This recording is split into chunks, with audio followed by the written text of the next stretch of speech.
Hello everyone and welcome to Solving Business Challenges Using Data You Already Have. My name is Kelly Crooks and I'll be showing you today how you can take control of your data and use it to make evidence-based decisions. My colleague Veronica Lim is also online to assist me with today's webinar. Here's what you'll see in the next half an hour. We have a quick introduction to business intelligence and the concept of business insights. Then we're going to get our hands dirty and go through two practical examples of business challenges that you can solve utilising business intelligence: bus procurement and customer satisfaction. At the end, we'll have roughly 10 minutes for questions and answers. If you have any questions that you think of during the presentation, email veronica.lim@trapezegroup.com.au with the subject BI. Veronica will take note of your questions and we'll address them at the end of the session, or if we do run out of time, I'll reply to you by email after the webinar. Before we get started, let's see where most of you are on the Data to Insight pyramid, so we can get a feel for the room. If you've read the ebook, you're probably already familiar with this pyramid. Data is the most basic level, where you are collecting facts and figures and documenting them somewhere. For instance, the number of litres of fuel your fleet has consumed in a week, or the number of kilometres travelled by your vehicles. Information is the next level, which is where you put your data into context. Using fuel as an example, let's say you run a report that shows you how much fuel your fleet has used and how much distance your buses have covered in 1 week. This then gives you information on your fleet's fuel consumption. So you know that for your fleet of, for example, 50 buses, they require 2,000 litres of fuel to travel 500 kilometres. This information by itself is interesting, but it only tells you one part of the story.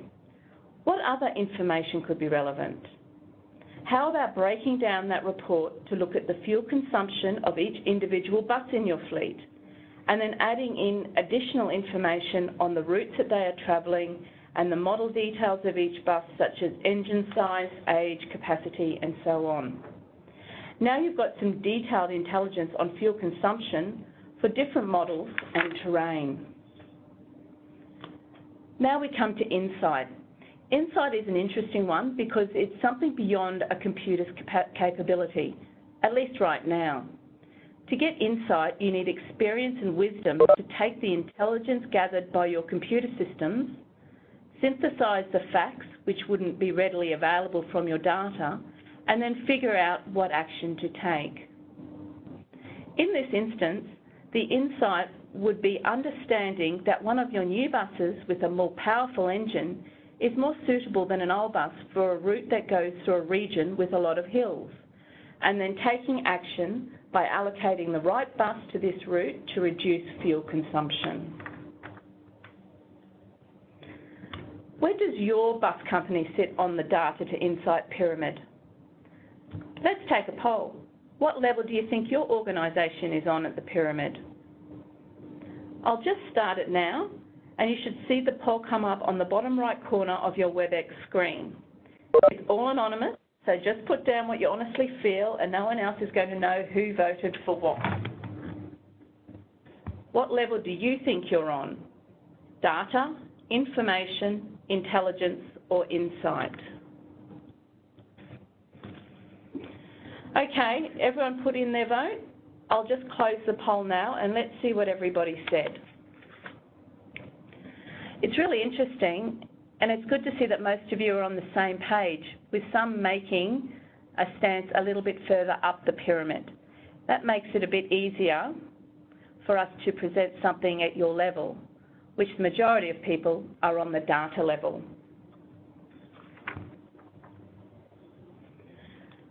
Let's move on and focus on how you can take your data and turn it into business intelligence that you can use to overcome some common challenges for bus operators. Before we get started, I just want to clarify that the graphs and charts you'll be seeing shortly are all based on sample data with random names and codes that have been assigned to different values. So please don't take any of this example insights as facts, and definitely please do not use this to make business decisions. It won't be pretty. Most of you attending this call have been in the industry for years and have had a lot of experience. So I think that with the right business intelligence at your fingertips, you would be able to arrive at insights on your own quite easily. So let's focus now on how we can take your data and turn it into business intelligence. To demonstrate the kind of data that you would look at in order to make informed decisions, we are going to go through two common scenarios today. The first scenario deals with buying new buses to add to your fleet. For the purposes of this webinar, we're just going to look at two models, the Scania K280 and the Volvo B7 RLE low floor. The second scenario is about managing your KPIs and what you can do if you're concerned about falling behind in customer satisfaction. Let's go to the Trapeze Business Intelligence tool and see what stories your data can tell us about these. Okay. Our first focus is on bus procurement. Every bus organisation has a multitude of different bus models. As I only want to look at recent data, the first filter I'm going to put on is whether the bus is active or not. And I'm only going to look at active buses. As I'm also looking to buy a vehicle that can be up to 15 years old, I've also put a filter on the plant age, so it only looks at information from 1 to 15-year-old buses. I've identified for our business requirements we want to purchase either a Scania K20 or a Volvo B7 RLE low floor. And just surprisingly in the background for this demonstration, we have 33 of each. Let's have a look at the fleet maintenance dashboard. From the fleet maintenance dashboard, I would like to have a look at defects and faults. Our other option is services, so we don't want to include services. We only want to look at faults that we have repaired for these two buses. I want to have a look at the repair status of complete, fixed, in progress or booked.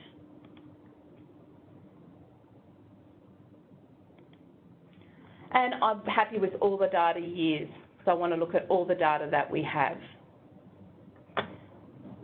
Now, let's have a look at the fault numbers checked in the workshop per bus by bus model. For the two models that I'm going for is the Volvo BR7 LE low floor and the Scania K280. So for my first set of data, we can see that the Volvo has had more faults and defects checked in the workshop per bus than the Scania. And this has been tagged through, obviously, our work orders in our workshop. The second thing we're going to look at is our time spent in workshop. For this, we're going to take off our filters that applied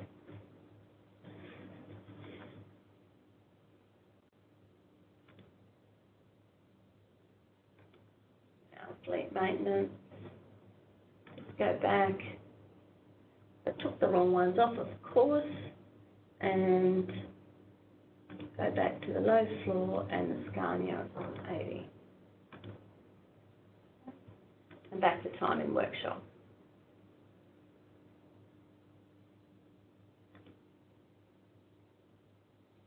So as we look at the time in workshop, we can see the Volvo has spent a lot more time in the workshop than the Scania, which we would expect considering the increase in defects that we found comparing the Volvo to the Scania.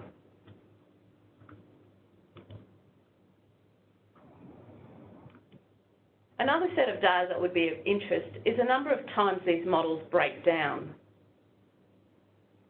If we look at the bus breakdown by age, we can see that the majority of buses in these two models break down at the age of 6, which is quite interesting. You would expect it to be a lot later than that. So let's filter on these breakdowns. And let's go into the breakdowns by reason. So we can see here that it's the engine, electrical and air systems, those are top 3. Quite substantially more is the engines and the electrical. What we also see here is that engine is quite a generic term. When we start looking at business intelligence and the data that we can get out of our systems, we start to look at how we've set up our systems and how we can get more data, and we can drill down further than just these broad headings because of the ease of finding this information.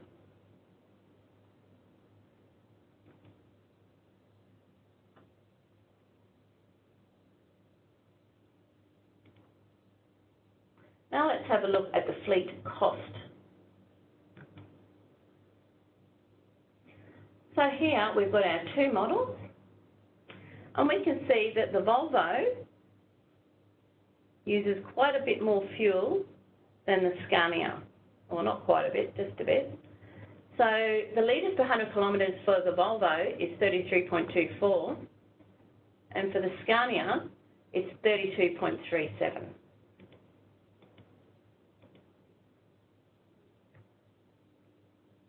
What does this come down to?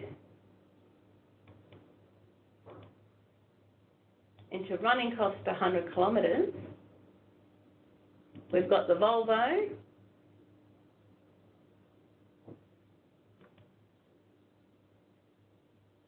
at $38.16 per 100 kilometres and the Scania at 36. So the Scania is a little bit of a winner here as well. But what I'd like to do is just investigate the Scanias further.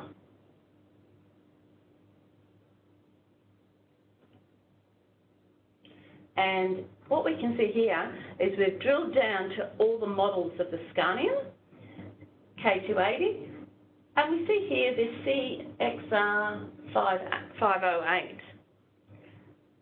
One of the best features of BI is the ability to spot anomalies or outliers and earmark them for further investigation. The visual nature of the data really assists managers in exception reporting and investigation. So this is something that we do need to look at, because I'm quite unaware of any bus who would be that cheap to run. So we need to look at the data that's been entered and if there's been any mistakes or any data not entered. We can use this data and create storyboards for presentations in meetings.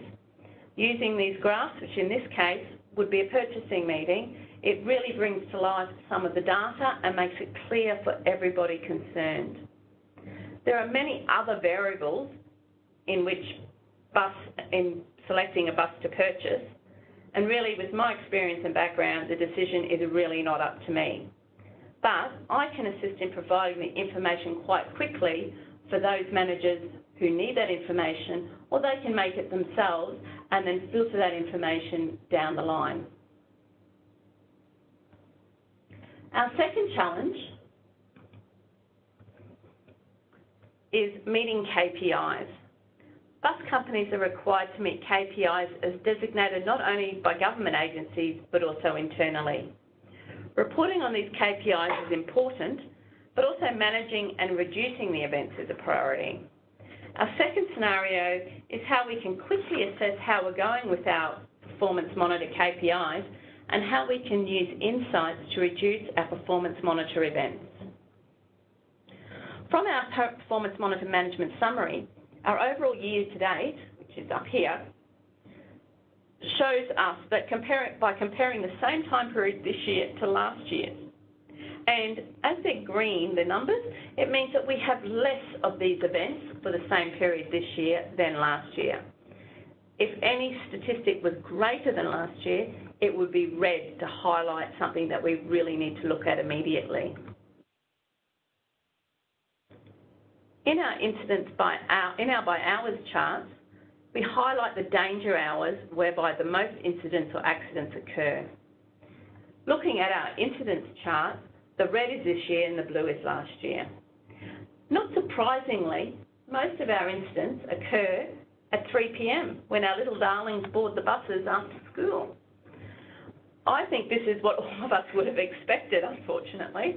However, it is good to quickly and easily confirm and report on actual data which backs up our gut feel. With our accidents, we can see that the peak times are 10 a.m., 2 p.m. and 5 p.m. Let's do some further analysis on our accident data.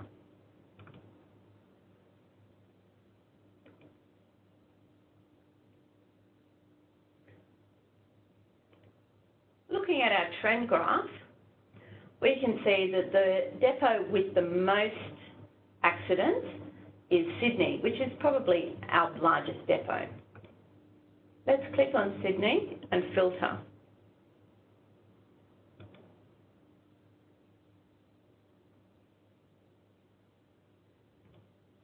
Our accidents by route, it is clear that 513 is the winner here. What is it about that route that makes it so accident prone? So let's filter on this route.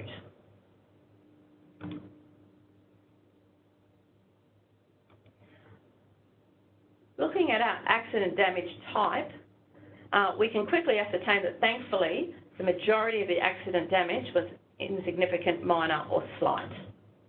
So they're not major accidents that are occurring on this route.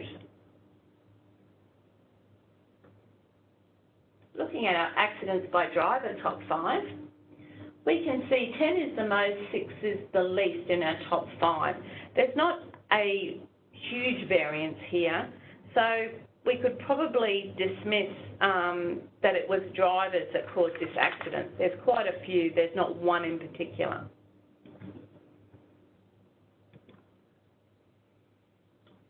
Let's have a look at our reasons.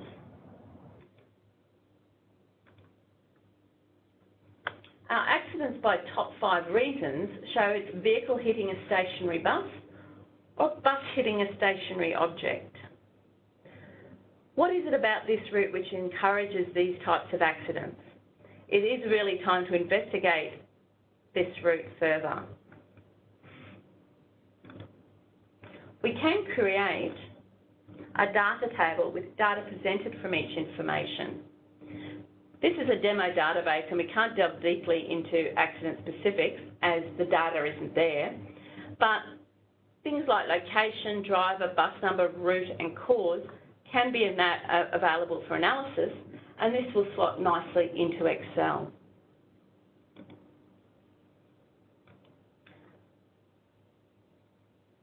Let's take the filters off and let's investigate overall drivers with the most accidents.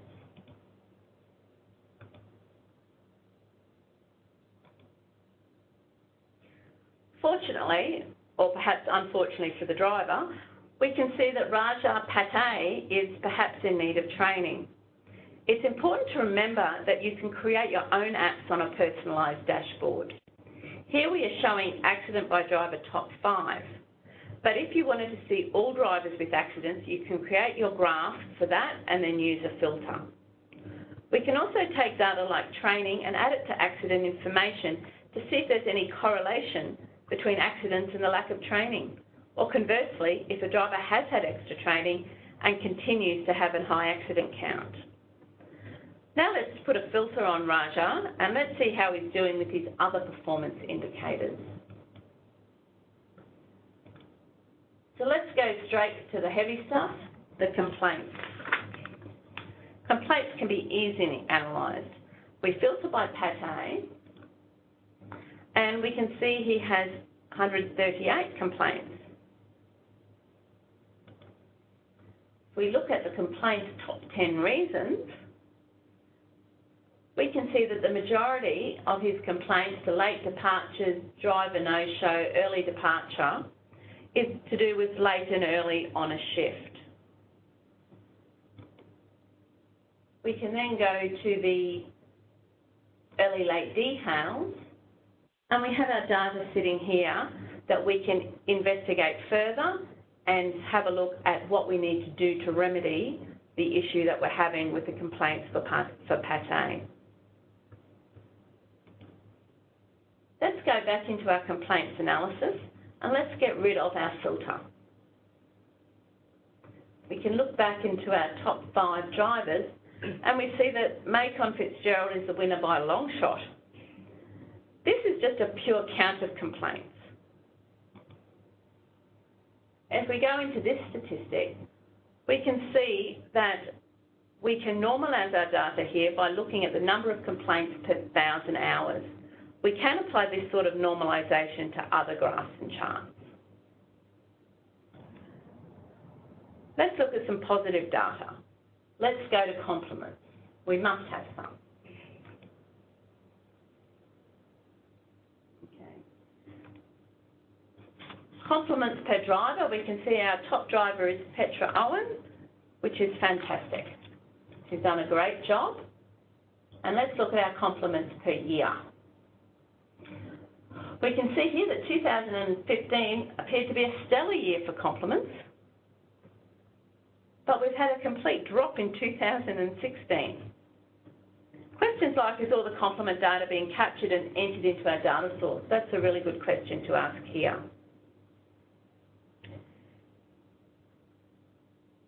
Let's quickly just go back to our complaints, and in our trend, we can see that in 2016 we had an increase in complaints, which correlates to our fall in compliments for the year. So further investigation is needed.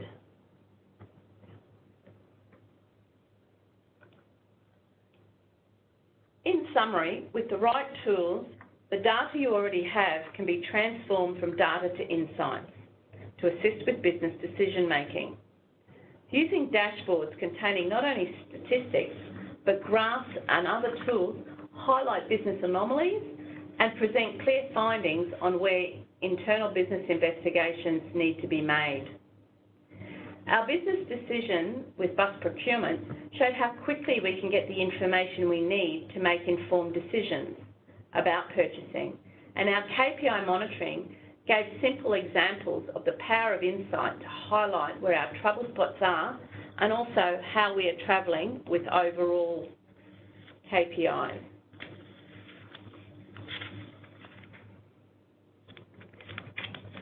Again, I ask the question, where is your business on the business intelligence pyramid?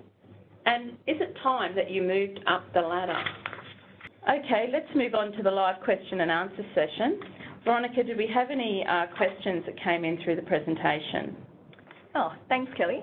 So yes, we did get some questions through the earlier part of the webinar. I'll just start with those. The first question is, can I make my own dashboards or customize the reports? Oh yeah, absolutely you can. Once you've purchased the license from us, you can go in and make extra dashboards, change colours, use different graphs and charts, and present your data however you want to. We can also show you how to do this as part of a training package if you like. Okay, thanks, Kelly. Here's another question. It's in relation to licenses. Does everyone have to have a license to view the BI, or can I send it to anyone in the company? You do need a license to view dashboards inside the Trapeze Insights tool. However, for people who don't have a license and you want to share the data, share the graphs and all that information, you can create the stories, as I said earlier, and then send these stories over Word to other managers and other staff members to help them with their jobs and getting their business insights. Okay, that's great. Thank you. Here's one more question. Can I use this for managing operations in real time? Well, the short answer is no. This is a business intelligence tool, and not a real-time operational tool. When you decide to install the BI solution, it does not update your data, it updates your data daily or even multiple times a day. We can set it up however you want, how many times you want your data to refresh. And this means you can track progress daily, but it's not updated constantly in real time. Yeah, okay, thank you. Okay, this question's a little bit longer. There's a lot of good stuff here, but the data in the sample database that you have shown is a lot more detailed than what I think we have. We also haven't been collecting data consistently over the last few years. Can BI help me fix my data? Okay, we just need to unpack this a little bit. So firstly, you do need good data to get good insights. So if you haven't been collecting data consistently, you'll probably need to do some work to clean up your data and formatting before you start to use the BI tool. If it's a case of not having the data at all, then obviously no software can help you fix that. But going forward with Insights, you can see the data that you need, and you can then set up your database to suit the tool and your company objectives. Said that, cases where you sort of don't know what you don't know, a BI tool will quickly highlight gaps or inconsistencies in your data, and you can fix them and move forward. An example of this is when we looked at the Scania K280. We could clearly see one of the buses was running at a substantially lower fuel cost. So this highlights something that needs investigation, as it looks like data is missing. So a BI tool can help you understand what you're trying to get out of your data so that you can implement good data practices and ensure that all data you do collect moving forward is collected consistently and correctly. Okay, I think we're, oh, hang on, no, one more question's just come in. Looks good but concerned about security. When I share the reports, can the recipients edit them or change things? When you're using the BI tool, you've got your own personal space for your own dashboard and your own work. You can, however, publish these dashboards, and if you publish them, you're letting anybody in your organisation who can access the BI tool see your work. They can't, however, edit your work from your dashboards. They will need to copy that dashboard first, and then they can go in their own workspace and amend any charts or graphs or data that you have. Okay, thanks, Kelly. Okay, so that's the end of all the questions. Thanks everyone who participated and interacted with us. Yeah, like there might have been some questions that weren't answered, but they were quite situation specific, so we'll get back to you after the webinar later today.